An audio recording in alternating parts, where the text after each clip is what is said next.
चलिए स्टार्ट करते हैं हम पिशाचों के घाटे का एपिसोड 3। चैटिंग में रागिनी खिड़की में देखते हुए कहती है, कितना सुकून है यहाँ, अब बस मुझे जल्दी से कोई ऑनलाइन जॉब ढूंढनी है, उसके बाद तो जिंदगी सेट। वैसे देव कह रहा था कि इस घर की साफ सफाई उसके चाचे ने करवाई है।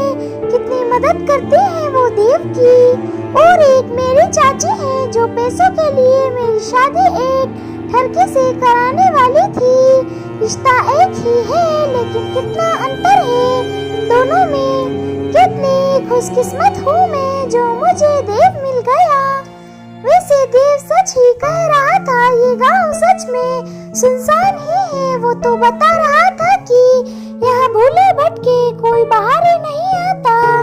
अरे ये दरवाजा, इसे तो मैं भूल ही गई। सुबह से ही इसकी चाबी नहीं मिल रही। एक काम करती हूँ, इसका ताला ही तोड़ देती हूँ। अगर बढ़िया कमरा रहेगा तो हमारे ही किसी काम आ जाएगा। फिर वो हाथ में औजार लेकर कहती है, शायद इससे काम बन जाए। तभी देव की चाची आकर कहती है, ए लड़की, ये क्या करने जा रही है? रागिनी कहती है, चाची आप मैं तो बस ये ताला तोड़ रही थी, इसकी चाबी नहीं मिल रही मुझे।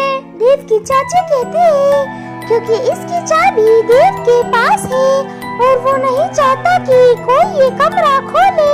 आज के बाद भूल से भी इस कमरे को खोलने की कोशिश मत करना। इससे पहले कि रागिनी अपनी सफाई में कुछ और बोल पाती, चाची वहाँ से चली गई। लेकिन उनके इस बर्ताव से रागिनी सहम सी गई थी। रागिनी मन में कहती है, ये अचानक से इनका व्यवहार बदल कैसे गया? मेरी धड़कन तो अभी तक बढ़ी हुई है। साफ सफाई निपटा कर रागिनी ने नूडल्स बनाए और खाने लगी और कहते हैं, देव तो रात तक ही शहर से वापस आएगा, तभी वो मेरे लिए नया फोन भी लाएगा।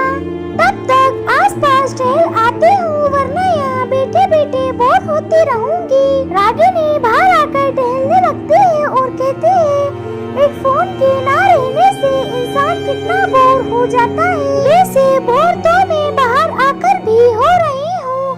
अभी तक एक इंसान की शक्ल नहीं दिखी मुझे। सूरज ढला नहीं कि सब लोग घर के अंदर। अजीब पिछड़ा हुआ गांव है ये। तभी रागिनी चलते चलते जंगल में आ गई और कहती है, जंगल में थोड़ा अंदर जाकर देखती हूँ, कुछ तो नया देखने को मिलेगा। वैसे भी इतने घने जंगल के बारे में तो केवल मैंने किताबों में ही पढ़ा है। रागिनी को मालूम नहीं था कि उससे थोड़े ही दूर कोई छिपकर उसे देख रहा था। वैसे इस समय जंगल में केवल वो दोनों ही नहीं थे, कुछ और भी लोग थे जो अपनी ड्यूटी निभाने के लिए वहाँ मौजूद थे। इंस्पेक्टर भूमिका और कांस्टेबल पांडे जी कहते हैं, वैसे मैडम जी, मैं आपसे पूछना चाहता था कि आपने यह ट्रांसफर के लिए क्यों अप्लाई किया था? मेरा मतलब देहरादून जैसे बड़े शहर से इतनी दूर। हमारा तो पुश्तैनी गांव है ये, लेकिन आप क्या तो ना ढंग से बिजली आती है और ना ही मोबाइल में नेटवर्क। इंस्पेक्टर भूमिका कहते हैं, सबके अपने कारण होते हैं पांडे जी। अंधेरा घिरने वाला है, अभी हम अपने काम पर ध्यान देते हैं। देखते हैं कि जिन लड़कियों की लाशें मिली हैं उनका इस जंगल से कोई संबंध है क्या? वैसे आप कल क्या बता रहे थे कि ऐसे और भी केस हो सकते हैं?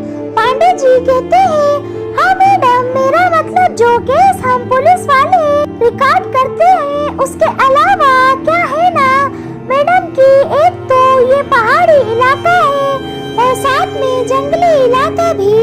कई बार जब इस घाटी के आसपास के गांव में किसी की ऐसी लाश मिलती है, कटी हुई या बिना खून के, तो लोग उसे जानवरों का काम समझ लेते हैं और रिपोर्ट लिखवाने की जगह उसका अंतिम संस्कार कर देते हैं।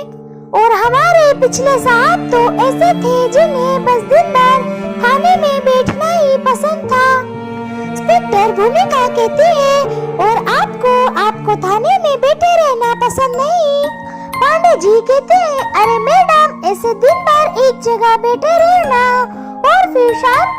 अपने परिवार के पास चले जाना किसको नहीं अच्छा लगेगा। लेकिन मैंने एक दिन अखबार में पढ़ा था कि इसे हमेशा बैठे रहने से सेहत खराब हो जाती है। अब लगता है कि आपके साथ रहकर काम भी होगा और चलना फिरना भी हो जाएगा। इंस्पेक्टर भूमिका कहते हैं और इसी बहाने आपकी सेहत भी बनी रहेगी, क्योंकि मुझे लगता है कि इस केस में काफी भाग दौड़ करनी पड़ेगी।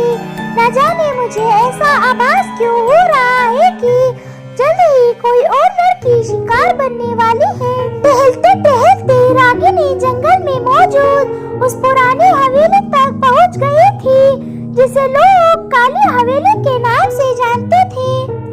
रागिनी उस हवेली को देखकर कहती है, वाव, इस जर्जर हालत में भी यह हवेली कितनी आलीशान लग रही है। लेकिन जंगल के बीचों बीच ये हवेली बनवाई किसने होगी? अंदर जाकर देखती हूँ। तभी उसे कोई आवाज देकर कहता है, रुक जाओ। वो पलटकर देखती हुई कहती है, कौन? तो उसे वहाँ एक आदमी खड़ा हुआ दिखता है। रागिनी की धड़कन उस लड़के को देखकर तेज हो जाती है।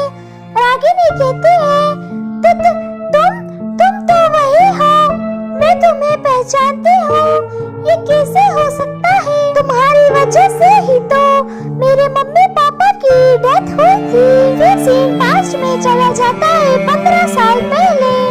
एक गाड़ी उसी जंगल के बीच से जा रही होती है। गाड़ी के अंदर से कोई कहता है, रागिनी बेटा, जैसे ही कोई दुकान दिखेगी हम तुम्हारे लिए आम खरीद देंगे। हाँ बेटा, यहाँ रास्ते में गाड़ी रोकना सेफ नहीं। जो लड़का रागिनी के सामने होता है वह उस कार के सामने आ जाता है। रागिनी के पापा कहते हैं, ये आदमी अचानक से बीच रास्ते में कैसे आ गया? और उनकी गाड़ी का एक्सीडेंट हो जाता है। रागिनी कहती है, और उस एक्सीडेंट में मेरे माँ पापा दोनों की डेथ हो गई थी। ये एक चमत्कार ही था, मैं बच गई। और वो आदमी जैसे अचानक से रास्ते में आया था वैसे ही अचानक से गायब हो गया। किसी ने मेरी बात नहीं मानी। सबने यही कहा कि एक 6 साल की लड़की को भ्रम हो रहा है। सच तो यह है कि मैं भी धीरे धीरे यही मानने लगी थी कि वह मेरा भ्रम ही था। लेकिन आज वही इंसान फिर से मेरे सामने खड़ा है। ऐसा कैसे हो सकता है? इसे देखकर तो ऐसा लग रहा है कि पिछले 15 सालों में इसकी उम्र एक दिन भी नहीं बढ़ी है। फिर हमें जंगल दिखाया जाता है और उसमें रागिनी की चिल्लाने की आवाज आती है। इंस्पेक्टर भूमिका कहती है, ये तो किसी लड़की के चीखने की आवाज है पांडे जी। कहीं हमें देर तो नहीं हो गई? कहीं हमें एक और बिना खून के लाश तो नहीं मिलने वाली? फिर यही हमारे एपिसोड की एंडिंग हो जाती है। आखिर क्या हुआ होगा रागिनी के साथ?